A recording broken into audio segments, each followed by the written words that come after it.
అంటుంటారుగా, ఏది మనకి ఊరికే దక్కదు, దానికోసం ఎంతో కొంత మూల్యాన్ని చెల్లించాలి అని. ఒకవేళ అది వింతైన వస్తువు అయితే దానికోసం మూల్యాన్ని కూడా వింతగానే చెల్లించాల్సి ఉంటుంది. ఇవాల్టి మన కథ ఆ విషయాన్ని చూపిస్తుంది.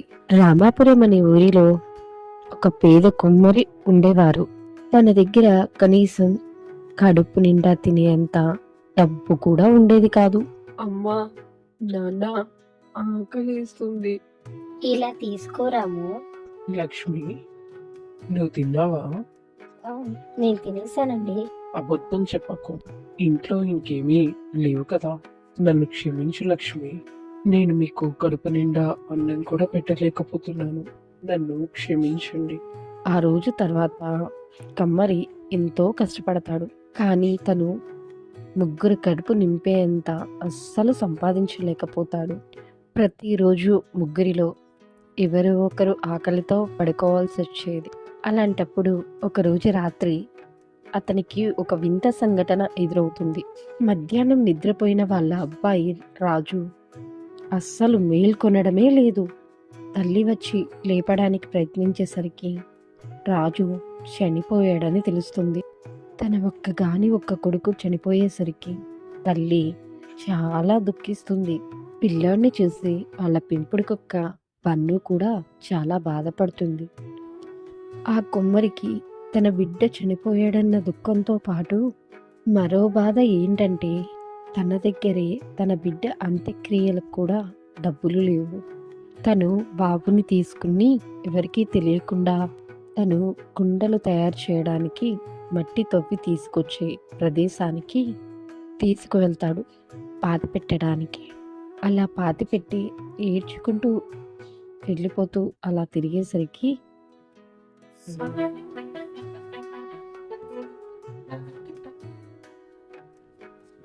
బాబు రాము, బాబు, నా బాబు రాము. తన బాబుని ఇంటికి తీసుకుని వచ్చేసరికి తన భార్య కూడా బిడ్డను చూసి చాలా సంతోషిస్తుంది. రాము, నా బాబు, నా బిడ్డ. మరుసటి రోజు కుమ్మరి నిద్రలేచి వచ్చేసరికి తన ప్రియమైన బన్ను కూడా వరండాలో చనిపోయి ఉంటుంది. తన ప్రియమైన కుక్క చనిపోయేసరికి కుమ్మరి తన భార్య కూడా చాలా బాధపడుతూ ఉంటారు.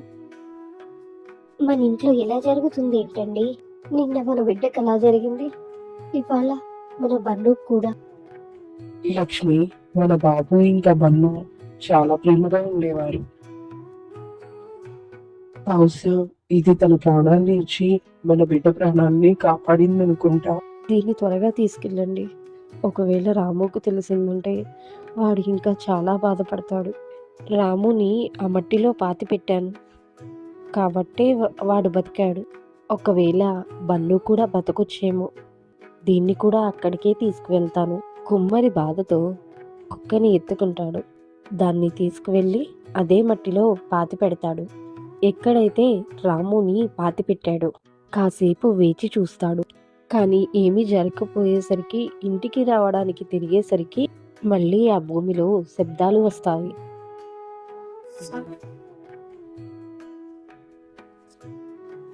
ఏదో ఆ భూమి కదులుతున్నట్టు. ఇక ఆ మట్టిలో నుంచి కుక్క బతికి బయటకు వచ్చేస్తుంది. రాగానే అది కుమ్మరి దగ్గరికి వచ్చి మొరగడం మొదలు పెడుతుంది. కుమ్మరి ఎంతో ప్రేమగా దాన్ని దగ్గరికి తీస్తాడు. ఆ కారణంగా ఇంట్లో మరోసారి అంతా ఎంతో సంతోషంగా ఉంటారు. కానీ ఆ సంతోషం ఒక్క రాత్రికే పరిమితమవుతుంది. మరుసటి రోజు ఉదయం లేచి చూసేసరికి తన భార్య చనిపోయి ఉంటుంది. తనకి అర్థం కాదు అసలు ఎందుకు ఇలా అంతా జరుగుతుందో. ముందు కొడుకు, తర్వాత కుక్క, ఇప్పుడు భార్య. తను వెళ్ళి అక్కడ పేరు ఉన్న మాంత్రికుణ్ణి కలుస్తాడు. రాయిలా, రాయిలా, ఏంటిది? ఖాళీ చేతులతో ఈ రోజు మట్టితో నా కోసం ఏదైనా కొత్త వస్తువు తేలేదా? బాబా, నేను మీ దగ్గరికి ఒక ప్రశ్నకి సమాధానం కోసం వచ్చాను. చెప్పు. కుమ్మరి చెప్పిన విషయాన్ని విని అతను ఇలా అంటాడు. బాబు, ఇది సాధారణమైన భూమి కాదు, మాయలు ఉన్న భూమి. అక్కడ ఏ శవాన్ని పాతిపెట్టినా బ్రతికిపోతుంది. అందుకే అక్కడ మట్టిని అక్కడ మట్టిని నువ్వు తవ్వి మట్టి వస్తువులు తయారు చేయడానికి నేను చెప్పినందుకే జమీందారు ఆ భూమిని నీకు ఊరికే ఇచ్చేశాడు. ఎందుకంటే ఆ భూమి మెల్లగా తవ్వి తవ్వి పూర్తిగా అయిపోవాలని. కానీ బాబా, ఇది మంచి విషయమే కదా. ఎవరైనా తమకి బాగా ఇష్టమైన వ్యక్తి చనిపోతే మళ్ళీ తిరిగి బ్రతికించవచ్చు కదా. బ్రతికించుకోవచ్చు, కానీ చనిపోయిన తర్వాత ఆ శరీరంలో నుంచి రక్తమంతా ఎండిపోతుంది. బ్రతకగానే వాళ్ళకి రక్తం తాగాలనిపిస్తుంది. అప్పుడు తమ సొంత వాళ్ళని ఎవరినైనా తన యొక్క జీవితాన్ని గడిపిన వాళ్ళ యొక్క రక్తాన్ని తాగిస్తారు. మీ అబ్బాయికి కూడా రక్తం తాగాలి అనిపించినప్పుడు తను మీ కుక్క దగ్గరే కూర్చున్నాడు. తను కుక్క రక్తాన్ని తాగేశాడు. కుక్క చనిపోయింది.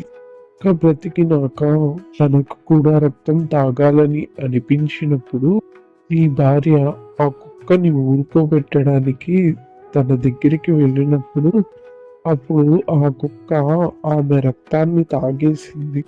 అప్పుడు అది బ్రతికింది. ఇప్పుడు నీ భార్యకు కూడా ఎవరిదైనా రక్తాన్ని తాగాలి అనిపిస్తుంది. బహుశా తను మళ్ళీ నీ బిడ్డను చంపేసి తన రక్తాన్ని తాగొచ్చేమో.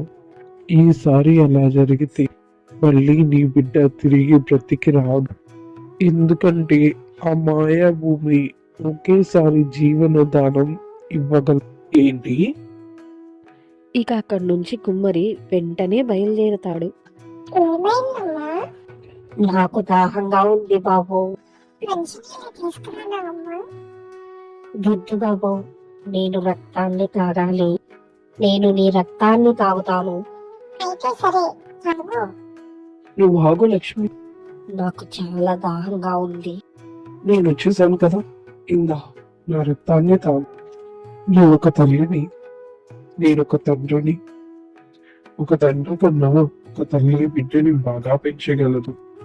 నేను చనిపోతే ఏముంటుంది?